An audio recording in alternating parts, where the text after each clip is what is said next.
White holes. जब मैं ये नाम लेता हूँ तो आपके मन में व्हाइट होल्स के साथ साथ ब्लैक होल्स का भी नाम आता होगा। और अगर आपको जानना है कि व्हाइट होल्स क्या है तो आपको पहले ब्लैक होल्स को समझना होगा। तो अगर आसान शब्दों में कहूँ तो ब्लैक होल इस ब्रह्मांड की एक ऐसी जगह है जहाँ से कोई भी बचकर नहीं निकल सकता, इवन लाइट भी नहीं। एल्बर्ट आइंस्टाइन की थ्योरी ऑफ रिलेटिविटी के अकॉर्डिंग किसी भी चीज को ब्लैक होल बनाया जा सकता है अगर उसकी घनत्व को, उसकी डेंसिटी को बहुत ज्यादा बढ़ा दिया जाए। अगर उसकी डेंसिटी को हद से ज्यादा बढ़ा दिया जाए तो वो एक ब्लैक होल में तब्दील हो जाएगा। अगर एग्जाम्पल के तौर पर कहूँ तो अगर हमारे सूरज को किसी क्रिकेट की बॉल बराबर कर दिया जाए तो वो एक ब्लैक होल में तब्दील हो जाएगा। पर हम ऐसा कुछ भी नहीं कर सकते। अगर इसमें कोई कुछ कर सकता है और अगर करता है तो वो है प्रकृति, यानी कि नेचर। इस ब्रह्मांड में जब भी कोई सुपरनोवा होता है, यानी कि जब भी किसी तारे की मौत होती है, तो अपने आप ही उसका घनत्व बहुत ज्यादा बढ़ जाता है, उसकी डेंसिटी हद से ज्यादा बढ़ जाती है, जिसके चलते जन्म लेता है ब्लैक होल, जो कि अपने आसपास के मैटर को खाने लगता है। यानी कि जो कुछ भी इस ब्रह्मांड में है और अगर वो उस ब्लैक होल के पास है तो वो ब्लैक होल उस चीज को निगल जाएगा, चाहे वो लाइट ही क्यों ना हो। ब्लैक होल समय पर भी प्रभाव डालते हैं। अगर कोई चीज ब्लैक होल के पास है पर वो ब्लैक होल से इतनी दूरी बनाए हुए है कि ब्लैक होल उसे ना निगल पाए तो वो समय को धीरे एक्सपीरियंस करेगी। अगर एग्जाम्पल के तौर पर कहूँ तो अगर कोई इंसान ब्लैक होल के पास है पर वो ब्लैक होल से इतनी दूरी बनाए हुए है कि ब्लैक होल उसे ना निगल पाए तो वो समय को धीरे एक्सपीरियंस करेगा। अगर वो इंसान उस ब्लैक होल के नजदीक करीब 1 साल बिता ले तो जब वो धरती पर आएगा तो वो देखेगा कि वो धरती को जैसा छोड़कर गया था अब कुछ भी वैसा नहीं है। धरती पर पूरे 1000 साल बीत चुके हैं, क्योंकि उसने जो ब्लैक होल के नजदीक 1 साल बिताया था वो धरती के करीब 1000 सालों के बराबर था। तब वो जब धरती पर आया है तो वो देख रहा है कि धरती पर 1000 से भी ज्यादा साल बीत चुके हैं। ब्लैक होल्स को किसी भी चीज को अपनी ओर आकर्षित करने की शक्ति अपनी ग्रेविटी, अपने गुरुत्वाकर्षण बल से मिलती है, जो कि उसके पास उसके ज्यादा घनत्व के कारण, उसकी ज्यादा डेंसिटी के कारण होता है। ब्लैक होल्स की मौत तो उनके खुद के कारण ही होती है। वे खुद ही खुद के विनाश का कारण बन जाते हैं। वे एक रेडिएशन छोड़ते हैं जिसे हॉकिंग रेडिएशन कहते हैं, जिसके चलते ब्लैक होल्स अपना अस्तित्व खो देते हैं और ब्लैक होल्स की मौत हो जाती है। अब बात करते हैं व्हाइट होल्स की। तो अब आपको व्हाइट होल्स का नाम सुनकर लगेगा कि ये ब्लैक होल से बिल्कुल अपोजिट होते होंगे। हाँ, ये बात सच है, पर सिर्फ कुछ ही चीजों में। जैसे कि ब्लैक होल्स किसी भी चीज को अपनी ओर खींचते हैं, उसी तरह व्हाइट होल्स किसी भी चीज को अपने से दूर धकेलते हैं। ये तो थी उनकी अपोजिट प्रॉपर्टी, पर ऐसी बहुत सी चीजें हैं जिसमें व्हाइट होल्स और ब्लैक होल्स एक जैसे हैं। जैसे कि व्हाइट होल्स का भी ग्रेविटेशनल पुल बिल्कुल ब्लैक होल्स के ही बराबर होता है ना। चौंका देने वाली बात।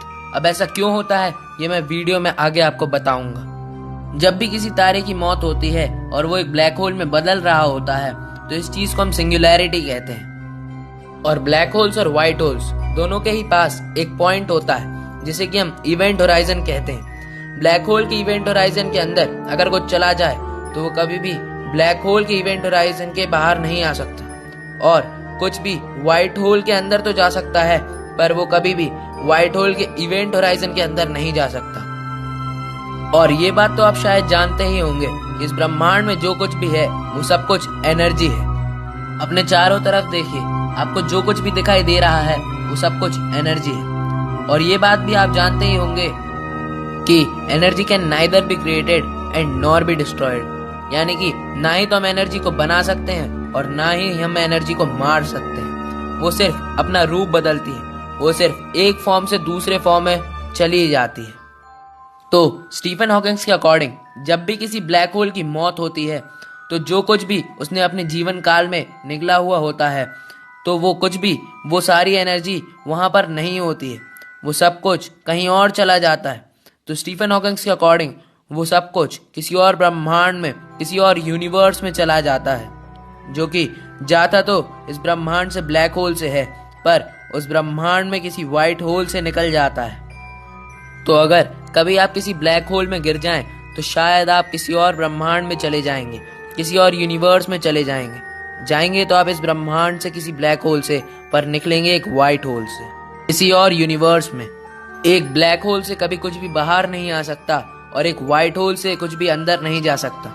एक ब्लैक होल लाइट को अपनी ओर खींचता है, जबकि एक व्हाइट होल लाइट को अपने से दूर धकेलता है।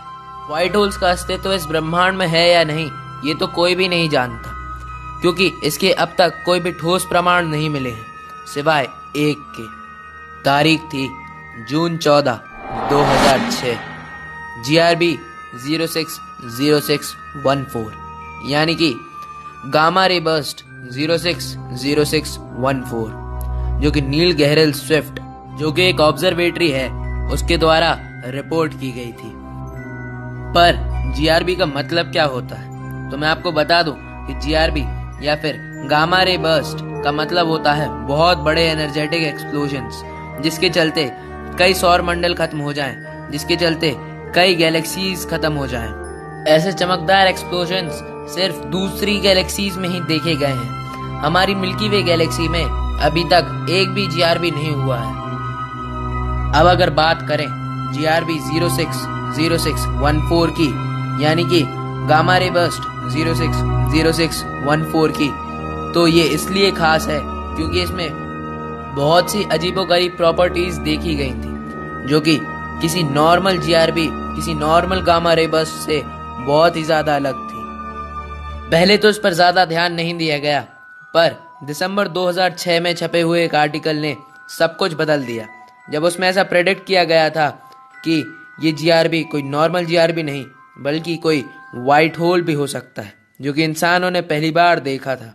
आपको क्या लगता है, क्या व्हाइट होल्स एग्जिस्ट करते होंगे? नीचे कमेंट बॉक्स में जरूर बताइएगा, और घर पर रहिएगा, सुरक्षित रहिएगा। वीडियो अच्छा लगा हो तो वीडियो को लाइक करें और चैनल को सब्सक्राइब करें।